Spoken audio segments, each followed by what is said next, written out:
se aproxima. Pelas próximas 2 semanas, os candidatos à presidência e também aos governos estaduais têm de uma intensa agenda de campanha para tentar manter o seu eleitorado e conquistar também os votos dos indecisos. E sobre o cenário eleitoral para o segundo turno, nós vamos conversar agora com a cientista política Beatriz Finocchio.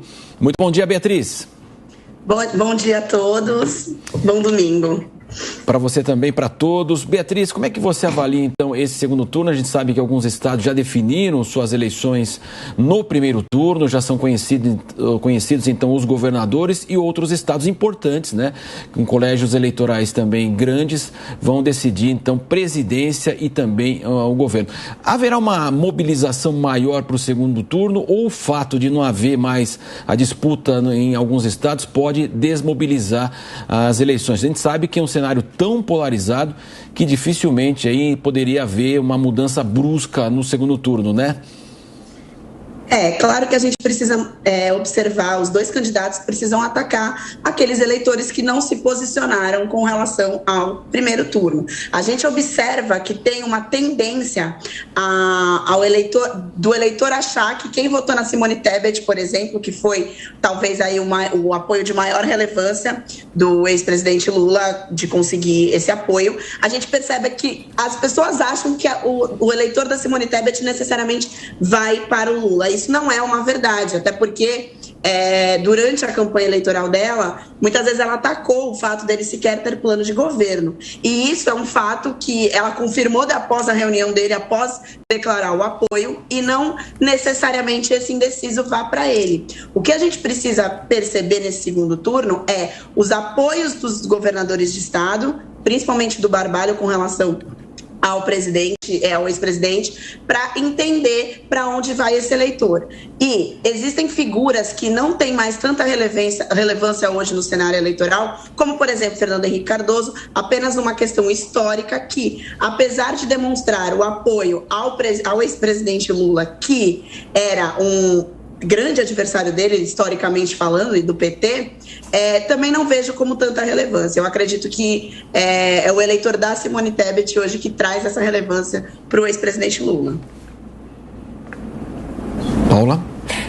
Isso, exato. Eu queria fazer uma pergunta sobre as abstenções. A gente sabe que essas abstenções, elas têm chamado muito atenção, né? Mesmo que elas foram registradas aí com um número muito grande de abstenções nessas eleições de 2022, elas de fato não foram as abstenções que mais chamaram a atenção historicamente falando. Quero saber se essas abstenções, elas são ainda um fator decisivo para o segundo turno, se elas ainda vão chamar a atenção, se essas pessoas podem mudar o seu voto ainda? Como é que fica isso?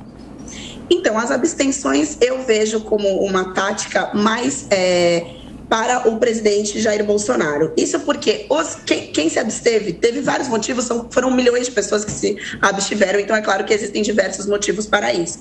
Mas eu acredito que seria muito mais efetivo ele a se debruçar sobre essas abstenções do que, por exemplo, sobre um eleitorado já pré-definido, que é o do Nordeste. Ele não tem tempo. Você não traz um histórico de votação de uma população em 2 semanas, em 3 semanas. Não existe isso. Existe uma história por trás de uma relação entre candidato e eleitor. Quando existe essa história, é muito difícil você romper. Quando existe uma humanização, como, por exemplo, quando existe do ex-presidente Lula com relação ao Nordeste e não existe com relação ao Jair Bolsonaro, é muito mais fácil que ele se debruce sobre as abstenções, justamente. É muito interessante que, aí eu acho que é papel de todos, não é o momento, essa eleição não é a eleição da abstenção.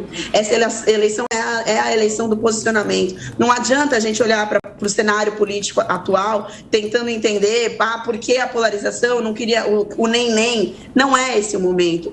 O momento hoje é justamente de se firmar politicamente o Brasil e principalmente de olhar o candidato que tem agenda de reformas e plano de governo. Então, é atacar justamente a abstenção, o melhor cenário para o presidente Jair Bolsonaro.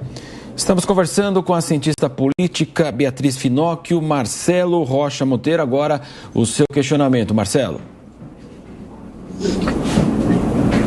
Bom dia, professora. Achei muito interessante essa sua última observação. Essa não é a eleição da abstenção, né? Essa é uma eleição com uma polarização muito grande. E a minha pergunta é a seguinte: a senhora acha que vai haver, né, da parte de amigos, parentes, colegas, daquelas pessoas, aqueles milhões de brasileiros que se abstiveram, né, vai haver uma pressão social, digamos assim, sobre eles, para que tomem posição nesse segundo turno? Quer dizer, existe a possibilidade da gente romper essa tradição de abstenção maior no segundo turno, que efetivamente existe essa tradição, né? Mas de se quebrar esse parâmetro nessa eleição em que parece que alguns parâmetros necessariamente vão ser quebrados, né? Qual é a sua avaliação sobre isso? A minha avaliação, ela vai muito no que a gente está expondo aqui, é justamente isso. É um papel muito mais da humanização para você fazer entender aquele que se absteve. Eu acredito que hoje, é um fato que hoje o brasileiro está muito mais politizado. A política, ela é o assunto do almoço de domingo. Então, a gente precisa, sim, eu acredito nessa possibilidade, tá? De um parente, de um amigo, de sentar numa mesa e conversar e tentar entender, primeiro, óbvio, por que a abstenção, é óbvio o porquê, mas assim, ouvir, mas convencer e entender que se nós nos abstivermos, outras pessoas escolherão pela gente.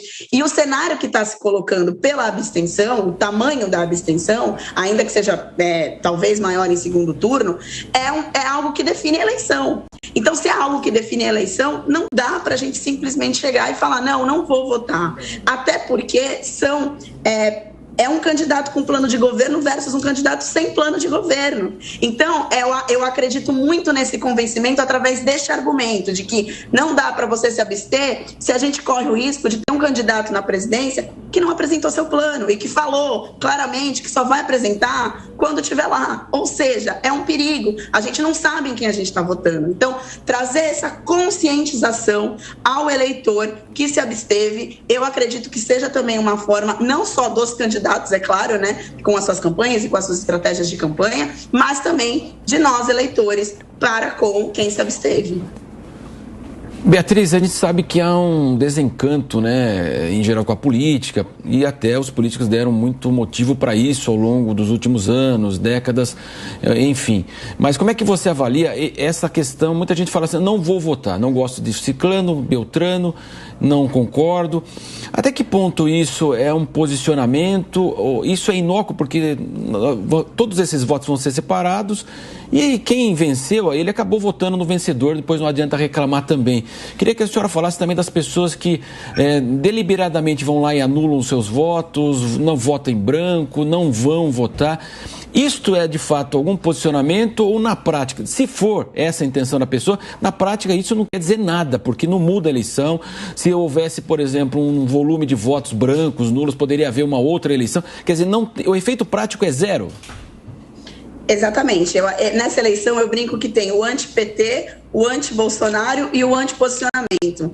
E não existe essa eleição, como eu disse, o anti-posicionamento. Até porque, se você não se posiciona, é como você bem colocou, os outros decidirão por você. Então, quando alguém fala eu não concordo com o candidato A, nem com o candidato B, não sou Lula, nem sou Bolsonaro, tudo bem, não tem problema. Só que saiba que eleições fazem parte de uma estratégia da ciência política. E ciência política não é como a política deveria ser. Ciência política é como ela é. Eleição é política como ela é. É a mesma coisa que o candidato falar que vai entrar e não vai negociar com o Centrão. É mentira, ele vai ter que negociar. Tudo bem que a gente teve aí uma renovação, mas assim, não existe fazer política sem negociação. Política é também negociar. Então, o mesmo raciocínio vale para aquele que não quer se posicionar, porque você está olhando a política com uma ideologia que não existe. Você está trazendo aí uma utopia hoje no Brasil. Nós temos um fato, que é um segundo turno polarizado. Diante desse cenário, se você não se posiciona,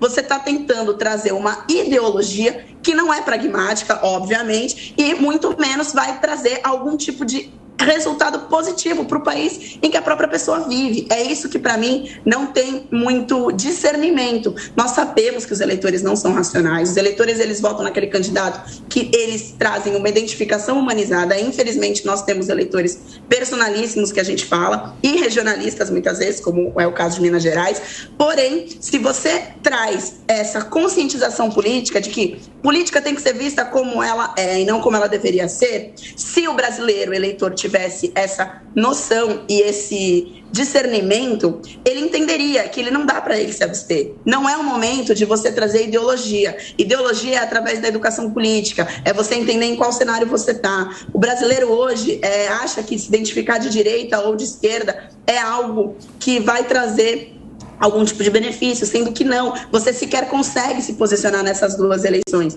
apesar de que a gente também tem que mostrar e enfatizar que pela primeira vez a gente teve maiores votações em parâmetros diferentes, né? Diametralmente opostas, ou seja, direita, entre aspas, que é muito complicado a gente falar em direita e esquerda, mas vamos lá, direita e esquerda. Nós estamos cada vez mais se aproximando, eu percebo, até pelo nosso Congresso, como ele ficou configurado, cada vez mais a gente está se aproximando a uma eleição ou a uma república parecida com a dos Estados Unidos, onde há democratas e republicanos, ponto.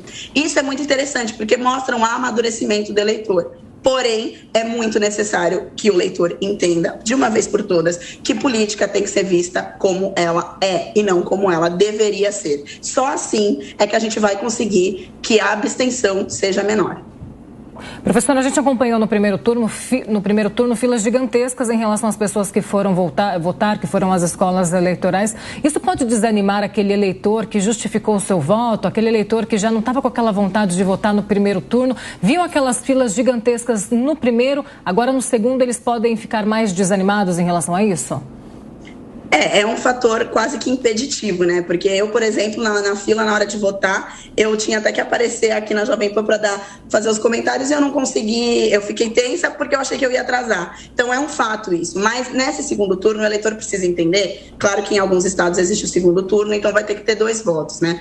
Agora não, agora são menos pessoas para votar, é menos complicado, leva a colinha, não tem problema. Eu acredito sim que a biometria foi um problema que a gente encarou, né? Não, atrasou demais, você podia tentar muitas vezes colocar lá o dedo, então são sim questões que podem ser evitadas ao máximo, justamente para não desestimular quem já está desestimulado a votar. É importante ir, são menos candidatos agora, a gente já tem um Congresso definido, é muito importante a gente ter um executivo alinhado com o Congresso para que a gente tenha agendas de reformas totalmente que vão para frente, que não sejam tão engavetadas como estão, paradas no Congresso. Então, assim, é muito importante. Essa eleição é uma eleição onde o chefe do executivo vai ter que dialogar necessariamente com o Congresso. E olha que bom se ele puder negociar com o Congresso, tendo pensamentos alinhados e que fazem o desenvolvimento do país. Então, assim, claro que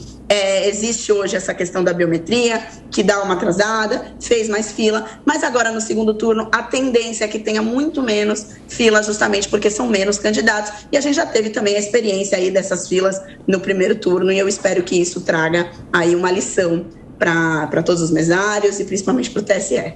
Agora você, Marcelo. A senhora fez uma comparação que eu achei muito interessante com a política norte-americana, né? Falando dos democratas e republicanos. Houve uma época, né? Eu que tenho mais idade, eu lembro de uma época em que se dizia, em tom de brincadeira, que o Partido Democrata e o Partido Republicano eram tão diferentes quanto 2 gêmeos siameses, né? E hoje essa brincadeira não faz mais sentido nenhum, porque hoje eles são diferentes mesmo, né? São efetivamente diferentes. E essa comparação com o quadro brasileiro, aqui não há 2 partidos que você pode falar, mas 2 movimentos políticos, né? Vamos dizer, o bolsonarismo de um lado e o PT e aqueles seus satélites, né, do outro lado. Seria, como cientista política, eu lhe pergunto, seria correto dizer que o que houve em comum entre esses 2 países, e obviamente vários outros, para levar a essa situação de definição mais clara de posicionamentos, foi o fenômeno das redes sociais? Qual é a contribuição desse fenômeno para isso? Perfeito. O brasileiro ele está muito mais politizado e eu acho que desde o Gigante Acordou a gente percebe esse movimento do país total. Nós éramos muito alienados, né? A minha geração, por exemplo, jovem, não se discutia política. Hoje a gente sabe o nome dos 11 ministros do STF mais do que dos 11 da seleção brasileira. Isso é muito positivo. Porém, também traz essa questão de entender aonde a gente se posiciona ideologicamente. É muito interessante nos Estados Unidos, você percebe que quem é republicano, não adianta, e estados, inclusive. Nós já sabemos que a Califórnia vai ser democrata, a gente já sabe, a gente já prevê o resultado da eleição lá. E isso no Brasil não é muito definido ainda, a não ser em regiões, por exemplo, Nordeste, que tem ali um domínio do PT, infelizmente tem uma manipulação, e enfim. Mas o que a gente percebe hoje é que se esse eleitor começa a se debruçar melhor nessas pautas para que a gente caminhe justamente em melhor localização geográfica para entender qual é a ideologia que você se identifica, é algo que vai trazer só benefício, porque a gente vai ter algo muito mais amadurecido. Por exemplo, por que você vota no Bolsonaro? Não é pelo bolsonarismo, eu voto no Bolsonaro, eu digo a pessoa, o eleitor, eu voto no Bolsonaro porque eu acredito num país onde tenha menos intervenção estatal na economia, eu acredito que o Brasil precisa de um desenvolvimento que vai muito de encontro à privatização, eu acredito em menos regulamentação, etc, etc. Ok, então você sabe por que você está votando no Bolsonaro. Não, mas eu voto no Lula porque eu acredito que a gente precisa de um Estado forte, eu acredito no aparelhamento das estatais, eu acredito que o jeito que está a reforma trabalhista não está bom, que não gerou emprego, apesar de você estar negando o fato quando você fala isso, mas assim, você tem um porquê além. Nós estamos num movimento, infelizmente, do anti. Você não vota em um para votar em outro. Você só vota em um porque você não quer o outro lá. Isso é muito problemático. Isso é muito precário para a democracia brasileira. Até porque, quando você vota simplesmente para tirar o outro, você não está indo de encontro com a sua ideologia ou com o que você acredita que seja ideologicamente interessante para um país.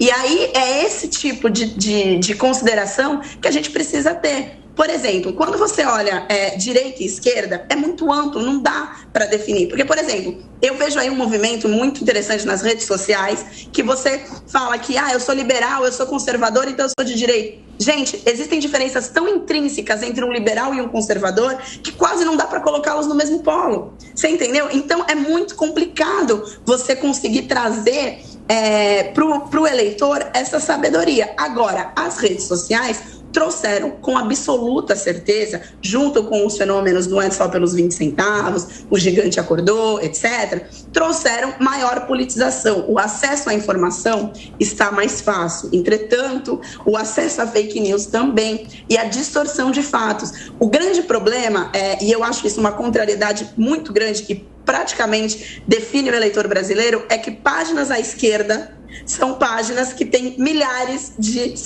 seguidores, né? Vamos falar de Instagram, é uma rede social que tem muita relevância hoje na política e Twitter. Então você pega lá diversas páginas que você percebe que tem um posicionamento totalmente contrário ao Bolsonaro, com milhões de seguidores. Mas se você olha o perfil do presidente Jair Bolsonaro, tem muito mais seguidor do que o do Lula. Atualmente, eu preciso até olhar para confirmar, mas durante todos esses anos, sim, o Bolsonaro teve uma relevância dentro da rede social muito maior do que o Lula. Agora, se você olha páginas que só atacam o Bolsonaro, tem também milhares de seguidores. Então você percebe que o eleitor ele ainda está um pouco perdido e que isso passa muito pela educação política. E as redes sociais têm um papel extremamente importante? Sim, desde que elas informem de maneira correta e não manipulem os fatos. Nós agradecemos então a cientista política Beatriz Finocchio pela entrevista, participando aqui do Jornal da Manhã. Foi um prazer tê-la conosco. Até a próxima. O prazer é meu. Bom domingo a todos. Estamos à disposição. Até mais.